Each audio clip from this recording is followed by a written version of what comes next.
მე საერთოდ მგონი რომ თავი პრობლემა ეროვნული ბანკია. ეროვნულ ბანკს გაძარცვული ყავს აი ეს ქვეყანა არავის არ აქვს. აი რუსებს არ აქვს ეკონომიკური ზიანი ისეთი მიყენებული როგორც ეროვნულ ბანკმა ჩვენ გავივიდეთ. ეს მაგალითს მოგიყვებით აი რომ ნახოთ როგორ შერწყმულია ეს ყველაფერი და ალბათ მაყურებელს უნდა იცი. ამას ვებზოდი მათ შორის პარლამენტში და კანონპროექტი ქონდა რომ ეს გახდარიყო საჯარო. ეროვნული ბანკი ყიდულობს დოლარებს და ყიდის ხოლმე ხშირად შეთხების უდიდეს ნაწილში. ყიდულობს ამას ფარულად. არის ცალკე პროგრამა, სადაც არის ეროვნული ბანკი, საფინანსო ფონდი და თორმე შეიძლება 14 ბანკი. ასობით მილიონი დოლარი იყიდება და ისე რომ არავინ არ იცის და უბრალოდ ვიგებთ ერთთვიანი დაგვიანებით ნაშთს.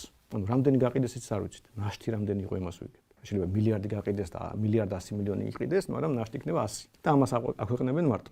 ეს ხდება ყოველთვიურად. და თქვენ რომ მინდიხართ სავალუტო ჯიხურში და რაღაც კურსს ხედავთ, თქვენ რაღაც კურსი გონიათ და ბანკებმა წინასწარ იციან ეროვნული ბანკი რას აკეთებს და ეროვნული ბანკის ქმედებებზე მათ შორის კურსიც დიდწილად დამოკიდებული.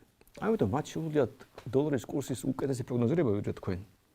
და რო შეხედოთ ბანკების მოგებას, ასობით მილიონი მოგება სავალუტო კურს ოპერაციებზე აქვს. კონვერტაციებზე ანუ. კი, იმიტომ რომ თქვენთან ანუ რიგით მოქალაქესთან შედარებით დიდი უპირატესობა აქვთ ინფორმაციაში და უშუალოდ ეროვნულ ბანკთან ფარულად ყიდულობენ და ყიდიან ასობით მილიონ დოლარს. ახლა მე შეგეცვალა ეს ხდება უკვე მინიმუმ 1-5 წელი გრძელდება. გასაგებია. ჩვენი საბანკო სისტემა წლებია რეკორდულ მოგებაზე გადის.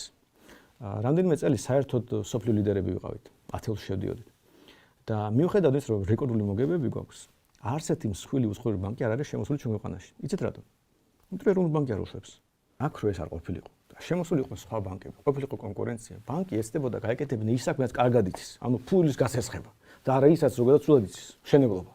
მაგრამ როცა კონკურენცია არ ყავს, არავინ არ აწუხებს და თუ საჭიროა მთავრობა მილიარდებს მისცემს დაბალ პროცენტში, რომ მე სესხი გასცეს მაღალ პროცენტში და ამით დამატებით მოგება აიღოს.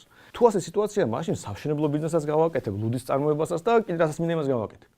პრობლემა ის არის, რომ ზოგადად ბანკს არასდროს არ ექნებოდა სამშენებლო ბიზნესი. გვერდზე რო ყოფილიყო ბანკი, რომელიც მხოლოდ სესხების გაცემით არის დაკავებული. ბუნებრივად კონკურენცია მოაგვარებდა, კონკურენცია არ გვაქვს. და კონკურენცია არ გვაქვს, იმიტომ მთავრობა ბლოკავს კონკურენციას. მთავარი ამოსავალი წერტილი პრობლემა მთავრობაშია.